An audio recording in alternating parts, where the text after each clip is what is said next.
Good morning to all. Today we are going to study some terms related to metallurgy or mechanical engineering. Stress concentrator या stress concentration हम लोग observe किए हैं कि जैसे आप देखोगे लाइटनिंग कंडक्टर्स, अब बड़े बड़े मकानों के ऊपर भाला टाइप का एक चीज लगा होता है जो आकाश के जो बिजली होती है उसको कंडक्ट करके जमीन में डाल देता है। इसे अर्थिंग सिस्टम कहते हैं। तो ऐसा होता क्या है कि जहां पे नुकीले पार्ट होते हैं वो ज्यादा चार्ज कॉन्सेंट्रेटर होते हैं, तो सारे का सारा चार्ज उसके तरफ अट्रैक्ट होता है और वो फिर सीधे वायर से। ऐसे ही कहीं पे भी बहुत फाइन नुकीला पार्ट हो वो स्ट्रेस कॉन्सेंट्रेटर होता है और स्ट्रेस को बढ़ाता है। जैसे इस डायग्राम में हम देख रहे हैं, जैसे एक हमने आपको क्रैक दिखाया है बॉडी के अंदर, जिसमें सिग्मा स्ट्रेस लगाई हुई है, मतलब 10 न्यूटन या 100 न्यूटन का फोर्स लगाया हुआ है। तो ये जो क्रैक है इस पॉइंट पे जो स्ट्रेस ऑब्जर्व होगी वो अलग होगी और वो काफी ज्यादा होगी depending upon the shape of this crack. तो उसका एक फॉर्मूला है sigma maximum is equal to sigma into 1+2 times A by B. A क्या है? अब जैसे इसको इलिप्स देखिए तो ये मेजर एक्सिस है और ये माइनर एक्सिस है। ए जो है सेमी मेजर एक्सिस और ये बी जो है सेमी माइनर एक्सिस, मतलब या इस क्रैक की पूरी लेंथ 2a है और इसका ब्रेथ लीजिए तो 2b है। तो ए लेंथ अपॉन ब्रेथ। इससे ये पता चल गया कि जितना ज्यादा लेंथ होगा, मतलब ए बाई बी रेशियो जितना ज्यादा होगा, ये 1+ उसमें ऐड हो जाएगा। It is evident that the more is the ratio there is a sharp increase in stress which may lead to failure. और जैसे ये स्ट्रेस ज्यादा होगा, अब ये देखिए कोई बॉडी आपकी 200 न्यूटन में फेल हो रही है और आपने 100 न्यूटन लगाया है, और यहां पे क्या होगा, पूरी बॉडी में आपको 100 न्यूटन, लेकिन जो कि क्रैक है, क्रैक के जो एंड्स पे ये 200 न्यूटन हो जाएगा। 200 न्यूटन जैसे ही होगा ये फेल होना शुरू हो जाएगा। तो इसीलिए जो ये नॉचेस हैं वो स्ट्रेस को बढ़ा देते हैं, जबकि आपने अप्लाई तो 100 ही किया है, लेकिन यहाँ पे जो फील होगा इसके नॉच पे वो होगा 200। तो इससे इसमें यील्डिंग शुरू हो जाएगी और ये फेलियर की तरफ चला जाएगा। तो हमारा यही चीज, और जितना ही शार्प होगा उतना ज्यादा वैल्यू हमें स्ट्रेस की पता चले। जैसे लेट अस सी दिस, जैसे ये स्फेरिकल है जहां पे मतलब गोला होता है एकदम, तो A is equal to B, तो sigma maximum is equal to 3 sigma. इसमें ए और बी रखते, बी या ए रखते, ए कट जाता तो 1+2 3 सिग्मा हो जाता, जो हमने यहां ले लिया। तो पहले केस में 3 सिग्मा, यहाँ मैक्सिमम 3 टाइम्स होता। मतलब ये जो सिग्मा हम अप्लाई करते हैं ये सेफ्टी लिमिट से बहुत नीचे होता है। जैसे किसी पुल की सेफ्टी लिमिट है यदि मतलब ये समझ 100 गीगा पास्कल, या तो हम उसको जो डिजाइन करते हैं 30 to 40% सेफ्टी लिमिट से, मतलब उसको 60 से ज्यादा में अलाउ नहीं करते हैं। तो हम तो पहले कम लिए हैं, जबकि इसकी स्ट्रेंथ होगी मान लो 200, हमने 100 लगाया है, लेकिन चूंकि यहाँ पे स्ट्रेस रेजिंग है तो ये अपने आप 200 पाया जाएगा और ये टूटने लगेगा। तो इस स्ट्रेस कॉन्सेंट्रेशन का बहुत फर्क पड़ता है, और अच्छी अच्छी चीजें जो बहुत कामयाब होती है और टूट जाती हैं। इसीलिए हम चाहते हैं जो मटेरियल को क्रैक फ्री होना चाहिए, जिसमें पोरोसिटी ना हो, क्रैक ना हो। तो ये सब चीजें हमें करनी पड़ती हैं, जैसे हम रेडियोग्राफी ये सब करते हैं ना, इसीलिए करते हैं।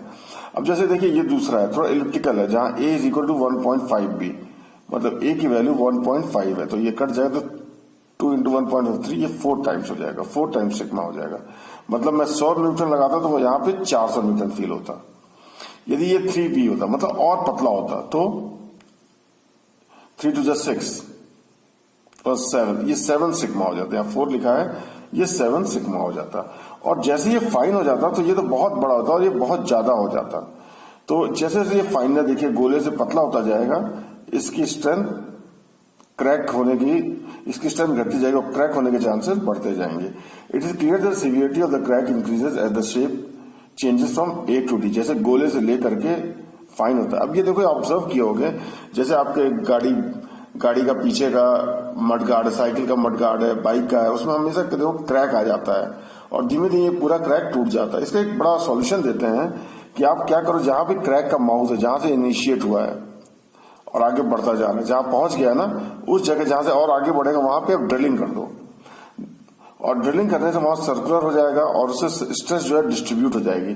तो ये स्ट्रेस कॉन्सेंट्रेशन जो फाइन मिल रहा था वो थोड़ा गोला हो जाएगा, तो इससे कम हो जाएगा। The crack of the type D we generally see in the day-to-day works. These cracks keep on growing till the object fails. In order to slow or stop the progress of such cracks, A fine drilling is carried out at its mouth which decreases A/B ratio. So the failure of the object is delayed. जो मैंने आपसे कहा कि जहां पे भी इसका मुंह है, जहां पे भी आगे बढ़ रहा है, वहां पे आप ड्रिलिंग कर दीजिए, तो इससे इसका कम हो जाएगा। ये तो क्रैक की बात है। यदि क्रैक है तो क्या करता है, क्रैक जहां भी होगा और जितना पतला होगा उतना ज्यादा डेंजरस है, वो स्ट्रेस को बढ़ा देता है। भले आपने कम स्ट्रेस लगाया हो लेकिन बॉडी को ज्यादा स्ट्रेस फील होगा। एक और टर्म आता है फ्रैक्चर टफनेस। फ्रैक्चर टफनेस वो एक मटेरियल की प्रॉपर्टी थी, मटेरियल के अंदर कुछ क्रैक है, फिर भी वो क्रैक के साथ भी एक हाई स्ट्रेंथ बियर करता है, उसे कहते हैं फ्रैक्चर प्रॉपर्टी या fracture toughness. The property determined by the value KIC। KIC एक पैरामीटर है जिसको फ्रैक्चर टफनेस मेजर करते हैं of the material independent of the crack line geometry और लोडिंग सिस्टम। यदि ये वैल्यू हमने पता कर ली, इसके हिसाब से हमने स्ट्रेस डाल दिया, तो उसको फर्क नहीं पड़ता ये क्रैक पतला है, मोटा है, मतलब वो उसको बियर कर लेगा। फ्रैक्चर टफनेस का मतलब होता है इस क्रैक के होने के बावजूद भी हम कुछ वैल्यू लगा, कुछ स्ट्रेस की वैल्यू है जो हम निकालेंगे, उससे नीचे हम कुछ भी कर सकते हैं। तो जैसे ये दिखा रहे हैं KIC is equal sigma under root pi into A। KIC is a fracture toughness property, जो वैल्यू है जो फ्रैक्चर टफनेस डिटरमिन करती है। सिग्मा आपका स्ट्रेस अप्लाइड है, A is the crack length, तो इससे is equal sigma is equal KIC upon pi है। अब मुझे ये पता चल गया, यदि मुझे KIC पता है तो मैं कितना स्ट्रेस लगा सकता हूं मैक्सिमम, वो मैं निकाल सकता हूं। जैसे ये दो ग्राफ दिया है, एक KIC1 KIC2, मतलब KIC1 ज्यादा है और KIC2 कम है, और कोई क्रैक लेंथ A फिक्स ले लेते हैं, तो हम देखते हैं कि जो अप्लाइड स्ट्रेस है KIC2 में कम है और KIC1 में ज्यादा है। मतलब कहने का है कि जिसका फ्रैक्चर टफनेस ज्यादा होगा, एक ही सेम क्रैक लेंथ पे वो ज्यादा स्ट्रेस बियर कर लेगा। जैसे इसी को देखें तो यदि इस मटेरियल का फ्रैक्चर टफनेस हम निकाले होते, यदि फ्रैक्चर टफनेस इसका 400-500 होता तो वो ज्यादा स्ट्रेस बियर कर लेता, और यदि इसका कम होगा तो कम स्ट्रेस बियर करेगा। तो ये fracture toughness, this is the formula. इससे हम ये निकाल सकते हैं।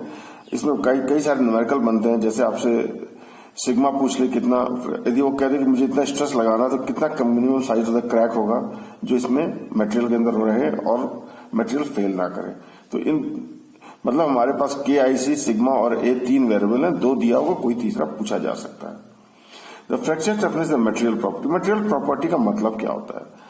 इसका मतलब ये होता है कि आप मटेरियल कोई भी उसका पार्ट ले लीजिए तो उसकी वैल्यू चेंज नहीं हुई। जैसे आप डेंसिटी की बात करें लोहे की, तो लोहे की जो डेंसिटी है, चाहे कहीं से भी टुकड़ा काट लीजिए लोहे का, एक रॉड का, तो उसकी डेंसिटी सेम रहेगी।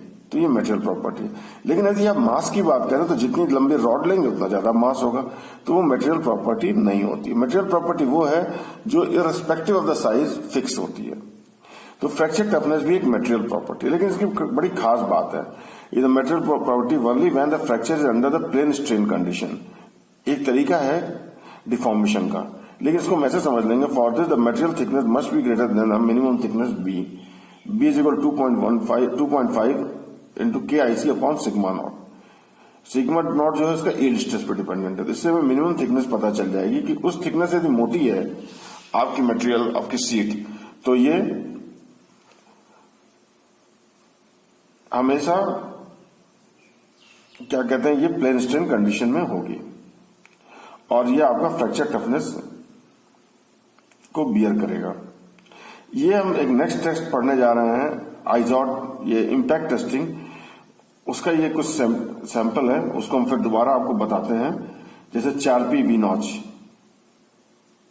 जो दूसरे का इधर आ गया है, इसमें इम्पैक्ट 4P V नॉच, जैसे एक रेक्टेंगुलर मटेरियल लेते हैं जिसके बीचों बीच में एक नॉच बना देते हैं V टाइप का, और इसको इधर क्लैम्प कर देते हैं, पीछे से इस पे जोर लगाते हैं, मीन्स इस पे इम्पैक्ट करते हैं, तो इसे कहते हैं 4P V नॉच। और दूसरा तरीका सेम, ये जो नॉच है इसको थोड़ा ऊपर बना लेते हैं और मटेरियल को किसी कंटेनर में फिक्स कर देते हैं, और इस जगह पे हम इस पे इम्पैक्ट मारते हैं, तो इसे कहते हैं इम्पैक्ट टेस्टिंग। ये इम्पैक्ट ट्रांजिशन टेम्परेचर निकालने का काम आता है, और इसमें चेंज इन पोटेंशियल, जैसे एक पेंडुलम से इसको पीछे जो इम्पैक्ट है ना, इस पेंडुलम से मरते हैं, आगे कहीं रख देते हैं, ये पेंडुलम से इस पर जोर लगाता है तो ये टूट जाता है। तो पेंडुलम जितना ऊपर तो जाएगा नहीं जहां से गिराया, तो जो डिफरेंस होगा हाइट में, वो चेंज इन पोटेंशियल एनर्जी हम मेजर कर लेते हैं, और यही चीज हम इसमें पढ़ेंगे, वो इम्पैक्ट ट्रांजिशन टेम्परेचर।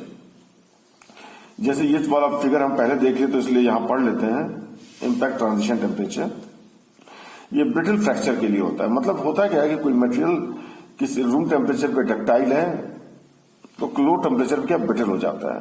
ये कैसे पता करें क्या लो टेम्परेचर है, उसके लिए हम वो वाला टेस्ट जो हमने किया वो करते हैं। तो चेंज इन एनर्जी हम मेजर कर लेते हैं। उस स्पेसिमेन के ये ग्राफ्स आते हैं, जैसे ये देखिए। उससे पहले हम कुछ स्ट्रेस स्ट्रेन कर्व को देख लेते हैं। जैसे ये स्ट्रेस स्ट्रेन कर्व है, ये ब्रिटल मटेरियल का है। ये देखिए ब्रिटल मटेरियल में डिफॉर्मेशन नहीं होता है, जाके यहाँ टूट जाता है। डक्टाइल में देखिए डिफॉर्म, पहले यील्ड स्ट्रेस, फिर यील्डिंग, फिर यूटीएस मैक्सिमम टेंसाइल स्ट्रेंथ, फिर ये जाके डिफॉर्म होता है। तो area under this curve gives the toughness और मेजर द एनर्जी एब्जॉर्ब। तो आप देखिए ब्रिटल में एनर्जी एब्जॉर्ब कम होता है, इसमें ज्यादा होता है।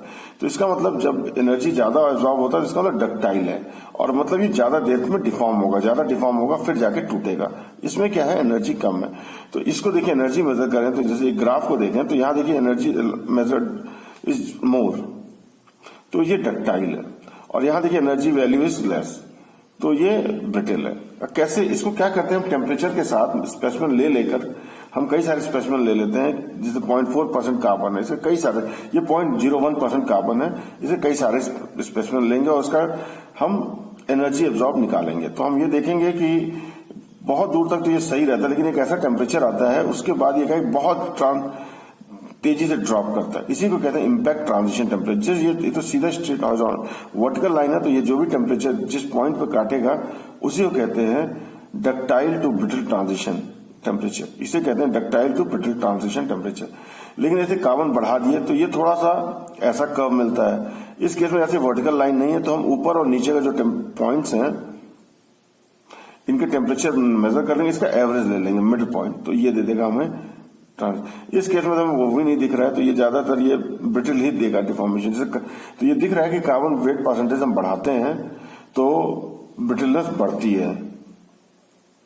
तो इम्पैक्ट ट्रांजिशन टेम्परेचर वो टेम्परेचर है जिसके अबव मटेरियल थोड़ा डक्टाइल बिहेवियर दिखाता है और जिसके नीचे वो ब्रिटल बिहेवियर दिखाता है। और ये कैसे मेजर करते हैं, इसको मेजर करते हैं चेंज इन पोटेंशियल एनर्जी से। और ये चेंज इन पोटेंशियल एनर्जी हम आइजॉट या चापी वी नॉट टेस्ट पे करते हैं। ये उसी के हिसाब से वैल्यू स्टैंडर्डाइज होती हैं।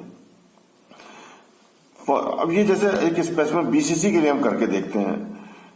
बीसीसी के केस में क्या है, जैसे हमारे आयरन बीसीसी में ज्यादा पार्ट होता है, तो उसके केस में क्या है कि जब हायर टेम्परेचर में बहुत सारे स्लिप सिस्टम होते हैं, स्लिप सिस्टम जिससे डिफॉर्मेशन इजी होता है और उसके कारण वो डक्टाइल बिहेवियर दिखाता है। जैसे टेम्परेचर लो होता है तो उसके स्लिप सिस्टम कम हो जाते हैं और मटेरियल ब्रिटल होने लगता है। इसी चीज को इम्पैक्ट ट्रांजिशन टेम्परेचर को हम ऐसे ही मेजर कर सकते हैं यील्ड स्ट्रेंथ और फ्रैक्चर वैल्यू के, फ्रैक्चर स्ट्रेंथ के हिसाब से मेजर करके। देखिए यील्ड स्ट्रेंथ जो है डिक्रीज हो रहा है, हम वो लेते हैं जो मटेरियल पे डिपेंडेंट है। जैसे बीसीसी मटेरियल है, ये बीसीसी का यील्ड स्ट्रेंथ है जो टेम्परेचर के साथ हैवीली कम होता है, और ये है इसका फ्रैक्चर स्ट्रेंथ। तो हम देखते हैं जिस पॉइंट पे इंटरेक्ट करता है it helps in determining the impact transition temperature. यदि हम इसको देखें तो इस टेम्परेचर के नीचे आपकी यील्डिंग कम है, फ्रैक्चर जल्दी हो जाता है। तो इसका मतलब इस टेम्परेचर से ऊपर रखेंगे तो आपका ये ब्रिटल बिहेवियर की तरफ जाएगा, इसके नीचे डक्टाइल बिहेवियर की तरफ।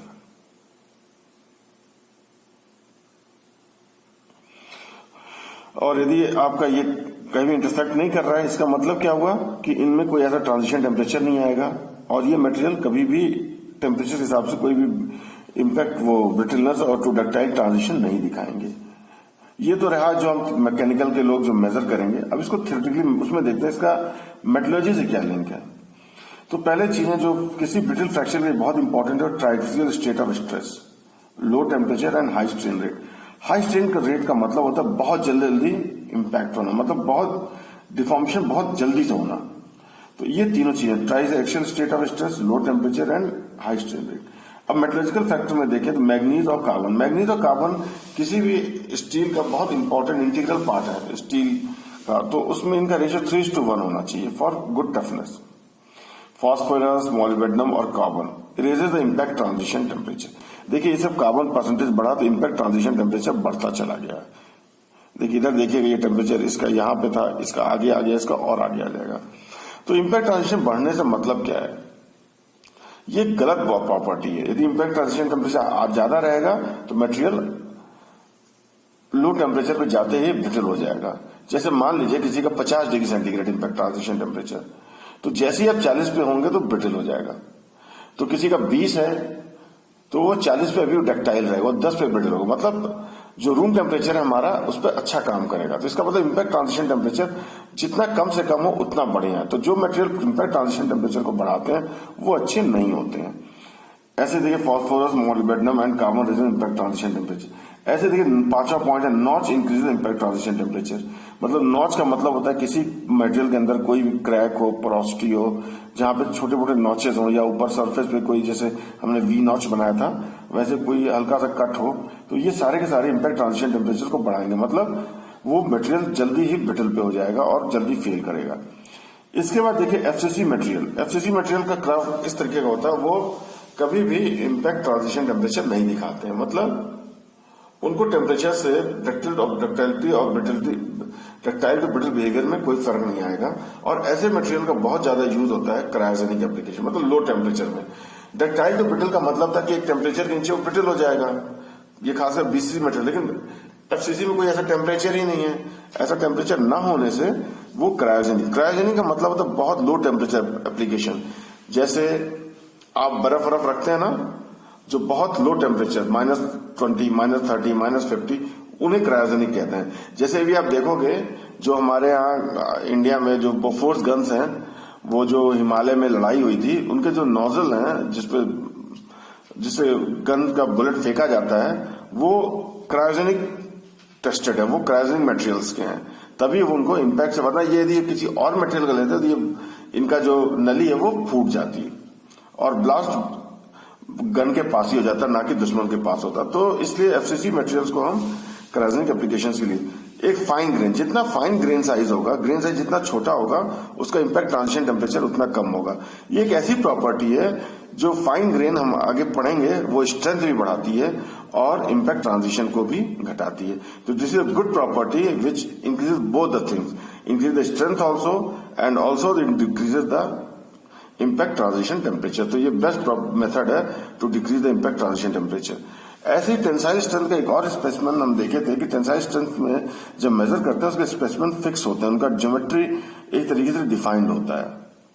तो in tensile strength generally geometry, similar geometry develop similar necking. तो ये जो डिफॉर्मेशन होने से पहले जो डक्टाइल बिहेवियर होता है उसको नेकिंग कहते हैं। ये हम लास्ट उसमें पढ़े हैं और फिर भी पढ़ेंगे दोबारा आगे चल के क्लासेस में, तो उसे नेकिंग कहते हैं। हमने देखा कि यदि सिमिलर टाइप ऑफ स्पेसिफिक हो, जिनकी ज्योमेट्रिकल फैक्टर सेम हो, तो वो सेम टाइप ऑफ नेकिंग देंगे। मतलब कहने का जो डायमेंशन हमने फिक्स की थी, लेंथ और ब्रेथ, उनका एक प्रॉपर रेशियो में लें तो डिफरेंट डायमेंशंस के भी वो काम कर लेंगे। जैसे इसे बारबास लॉस कहते हैं।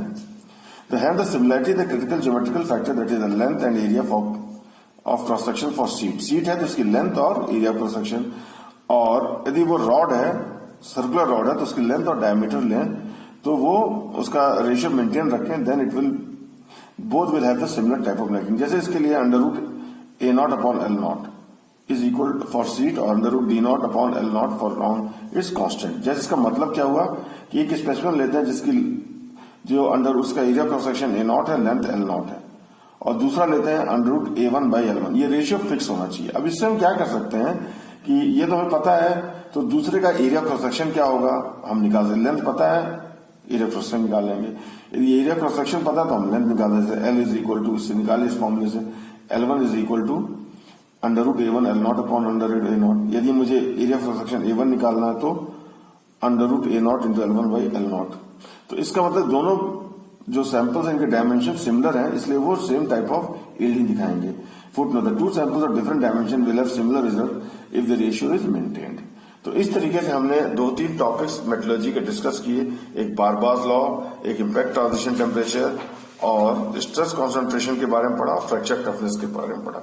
ये दोनों 4P और आइजर टेस्ट हैं जो आपके इम्पैक्ट ट्रांजिशन टेम्परेचर में हेल्प होते हैं, को मेजर करने में काम आते हैं। तो इस तरीके से हमने ये कुछ बहुत इंपॉर्टेंट टॉपिक्स जो पढ़ा है और इसका बहुत यूज है प्रैक्टिकल एप्लीकेशंस में। होप आपको वीडियो अच्छी लगी होगी। Kindly like, share and subscribe, और कोई भी क्वेरी हो, you comment, right in the comment, और उसका हम जवाब जरूर देंगे। Thank you for listening.